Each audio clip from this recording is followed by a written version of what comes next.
Sir కూటమి ప్రభుత్వం ముఖ్యంగా చంద్రబాబు నాయుడు గారు మత్స్యకారులకి భరోసా కింద 20,000 రూపాయలు అందరికీ కూడా ఇవ్వడం జరుగుతుంది. ఎలా అనిపిస్తుంది? ప్రతి అర్హులైన లబ్ధిదారులందరూ కూడా చంద్రబాబు నాయుడు కూటమి ప్రభుత్వం వచ్చిన తర్వాత మాట పరంగా రెట్టింపు చేసి ఇస్తాను. 10,000 గత ప్రభుత్వం 10,000 రూపాయలు కూడా కొంతమందికి వచ్చి కొంతమందికి కూడా కరెంట్ బిల్లు ఆఫీసు కూడా చాలా అవుతాం. అదే చంద్రబాబు నాయుడు మాట ఇచ్చి పాదయాత్రలో కూడా తిరిగి లోకేష్ గారు కూడా మాట ఇచ్చి ఎంతో కూటమి ప్రభుత్వం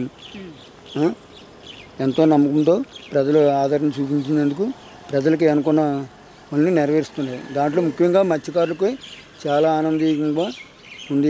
ఈవేళ 20,000 రూపాయలు 2 నెలలు ఏట లేనప్పుడు జీవనోపాధికి ఎంతో ఉపయోగపడుతుంది. ఇది ప్రతి పేద మత్స్యకారు కూడా. చంద్రబాబు నాయుడు నారా లోకేష్ ఎలా పనిచేస్తున్నారండి?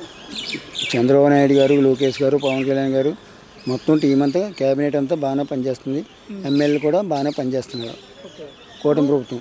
ముఖ్యంగా మరి గతంలో జగన్మోహన్ రెడ్డి గారు మీ మత్స్యకారులకు అది ఇచ్చామని చెప్పి ఏమి మత్స్యకారులు ఏమి ఇచ్చాడండి? గత ప్రభుత్వంలో 10,000 రూపాయలు ఇచ్చాడు. అప్పుడు చంద్రబాబు నాయుడు 6,000 రూపాయలు 4,000 చేసి ఇచ్చాడు.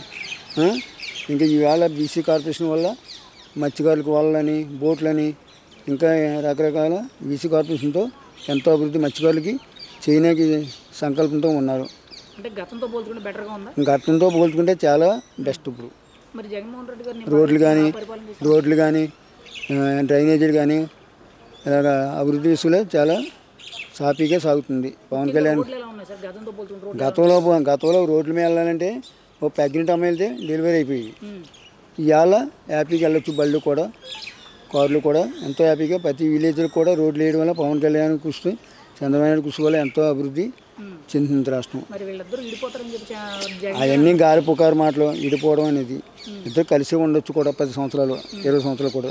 ముఖ్యంగా నారా లోకేష్ గారి పనితనం ఎలా ఉంది?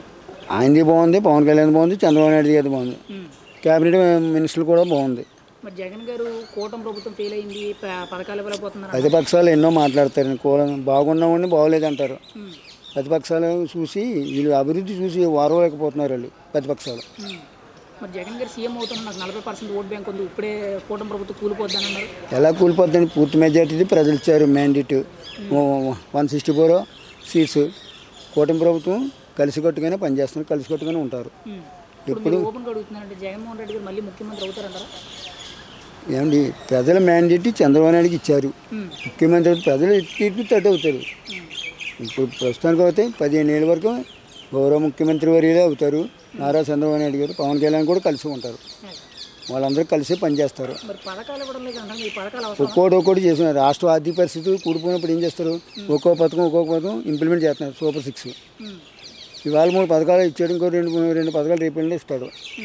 అది అభివృద్ధి అయితే బ్రహ్మాండంగా సాగుతుంది సాఫీగాని. ఇటు పోలవరం కానీ, ఇటు అమరావతి కానీ, చిన్న జిల్లాలు ఇడిపోయిన జిల్లా లెవెల్లో కానీ, డిస్టిక్ లెవెల్లో కానీ, మండల హెడ్ క్వార్టర్ కానీ, హెల్త్ కానీ అన్ని విషయాలు కూడా సాఫీగా సాగుతుంది. బ్రహ్మాండంగా ఉంది పరిపాలన. ప్రజలు కూడా మెచ్చుకుంటున్నారు. మళ్ళీ ఇలా రావచ్చు. 2029 కూడా ఇలా గవర్నమెంట్ ఫామ్ చేయొచ్చు.